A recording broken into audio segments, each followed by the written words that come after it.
চট্টগ্রাম বিশ্ববিদ্যালয়ের ছাত্রলীগের সভাপতি থেকে 2009 সালে চট্টগ্রামের এমপি হয়ে পান মন্ত্রিত্ব।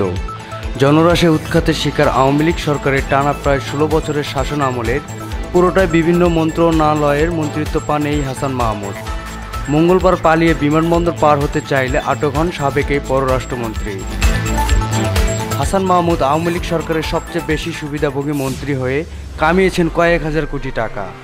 চট্টগ্রামে কয়েকশো কোটি টাকায় 3টি 15 তলার বিল্ডিং গড়েন হাসান মাহমুদ। রাজধানীতেও করেন আরও 3টি বাড়ি। এফডিসির পাশেও কিনেন শত কোটি টাকার মূল্যের বিশাল বাণিজ্যিক প্লট। শুধু দেশের সম্পদ করেননি, সম্পদ পাচারেও সিদ্ধহস্ত হাসান মাহমুদ। দুবাইয়ের আরব আমিরাত এলাকার একটি পুরো লেন কিনে করেন বেশ কয়েকটি বাড়ি। এখানেও দেশ থেকে হাজার কোটি টাকা পাচার করেন এই সম্পত্তি। তথ্যমন্ত্রী থাকাকালে বিটিভির ঠিকাদার সহ বিভিন্ন কাজ থেকে হাতিয়ে নেন শত শত কোটি টাকা।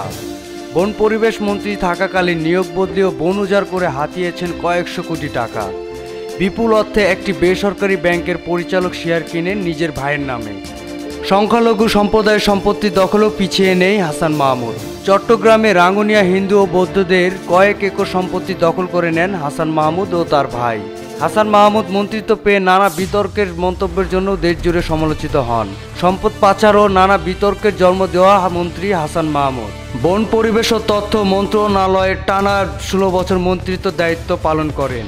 দেশজুড়ে ছাত্র অভ্যুত্থানের মুখে শেখ হাসিনা দেশ ছেড়ে পালালে পরের দিন পালাতে গিয়ে বিমানবন্দরে আটক হন হাসান মাহমুদ।